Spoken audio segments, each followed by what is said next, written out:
Бүгін Алматы көшелері таңертеңнен аса бір қуанышқа бөленген. 1 сентябрь. Бибзада Абишева інісі Болат екеуі бүгін 7-ші класс партасына отырады. Мектеп. Балаларды тарих пәнінің оқытушысы жас мұғалима Мақпал Нұрманова мен республикаға еңбек сіңген мұғалима Елена Степановна Ерольская қуана қарсы алды. Ерольская 12-ші қазақ мектебінде орыс тілінен 20 жыл сабақ береді. Кто хочет рассказать? Қалай демалдыңдар? Кәне кім айтады? Тынышталыңдар балалар. Әрің бірден сөйлемеңдер.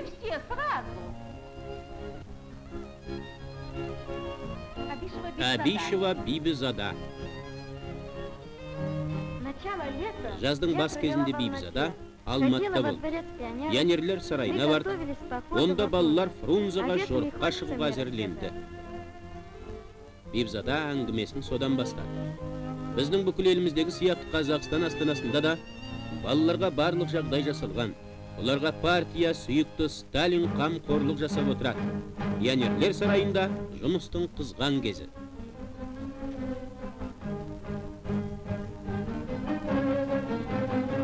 Жас музыкашылар өнерлерін көрсетуге әзірленуде. Авиаконструкторлар алдағы жарысқа жаңа модельдер жасап жатыр. Жорыққа бәрі де ыңғайлы жол қапшығыда мұқият белгіленген маршрутта керек.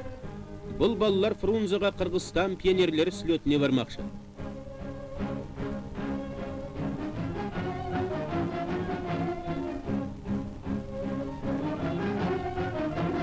Жорық жетекшісі, балалар жазушысы Максим Дмитриевич Зверев қызықты маршрут сынып отыр. Алматы маңындағы тау бөктерін айналып жая өтіп, жетісу жолына жеткен соң автомашинаға отыруға ұйғарылды.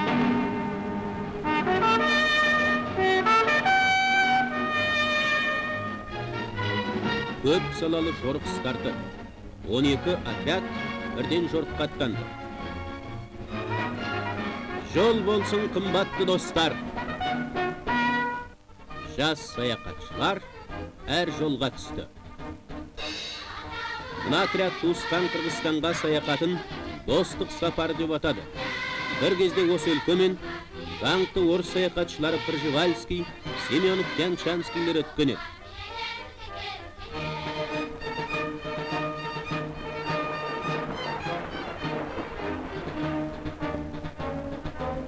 Мынау тіпті шомылатын өзен емес, бірақ мұнда да шомылып алуға болады екен.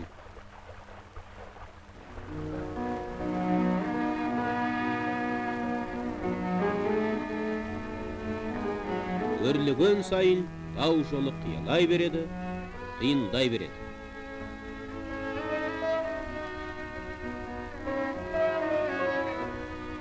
Есік көлі Алатаудың ең бір әдемі жерлерінің бірі.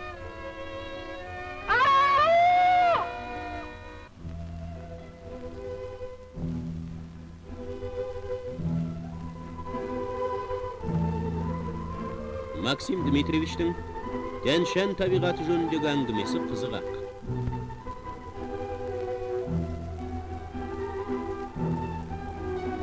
Жас натуралистер өз мектебінде коллекцияларды толық тұратысқысы келеді.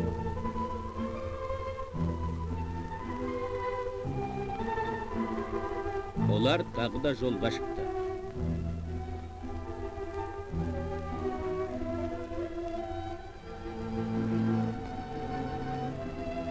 Мәңгі қар мен мұздақтар көзді қызықтыра қараңдайды. Шіркін асқар тауларға шығармеді. Ол келешектің сығы. Бүгінгі бет алыс жайлау. Пионерлер жайлаудағы малшыларға Еділ-Дон каналының ашылуы жөнінде қуанышты хабар әкелді. Коммунизмнің сталиндік құрылыстарының бастапқы жемісі Лениннің жарқын есімімен аталды. Кезекшілерге де жұмыс жетерлік. Мұнадай үлкен семьяны тамақтандыру оңай болып па. Тауда қарын осылай ашады.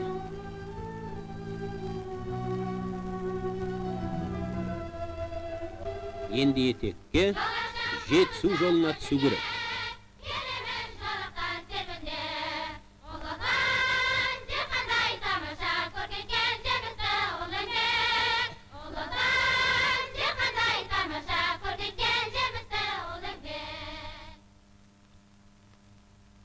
Болат бұл күндері Ақсай пионер лагерінде демалды.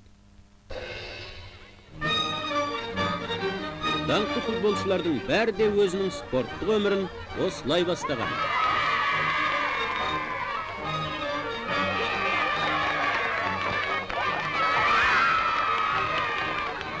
Ақпаға тебу керек, депті. Жарайсың, ақпашы.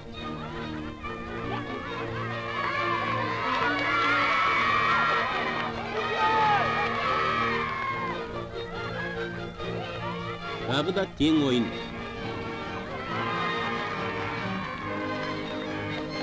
Эстафетада ептілік шапшаңдық керек. Сасқалақтық жарамайды.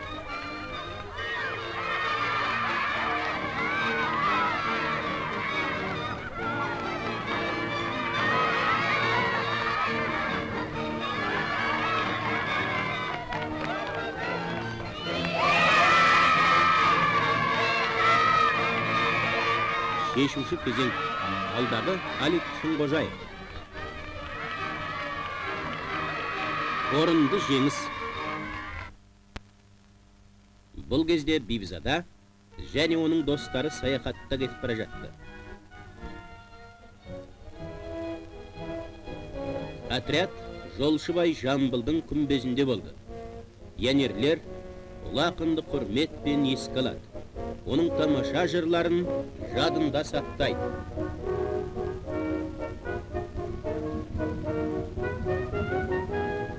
Родина, мой край благословенный, нет такой... Отаным қандай кең байтақ, Москвам неткен тамаша, айналам шаттық байлық бақ, көз тоймайды қараса. Заманым көктем нұр төккен, жарығым шамым жұлдыздан, жерде бақыт жасаған, рахмет көсем көп саған. Отанның әр өңірі керемет өзгеруде. Жас лениншілдер коммунизмнің алып құрылыстарын жалғастыра беруге тиіс.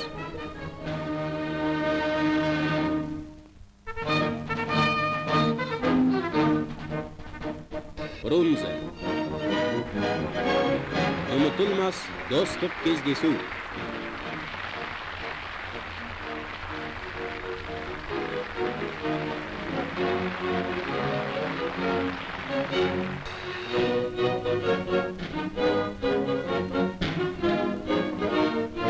Халықтардың сталиндік достығын пионерлер бетке түседі.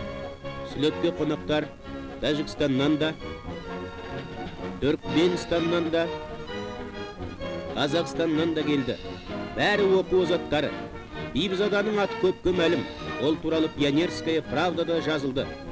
Жер-жерлерден Бибизада көптеген достық хат алды.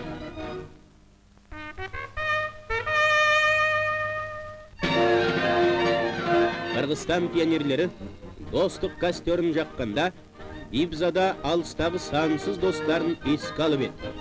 Мынау костер сол қуаныш сезімін онан әрі асқақтата түскендей болды.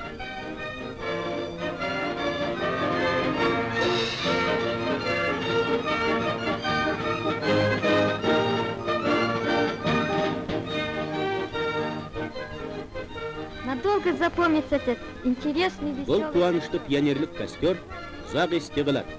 Жас ұландар көп нәрсені біліп, өте жақсы демалып қайтты. Балалар, енді еңбекке, оқуға кірісіңдер.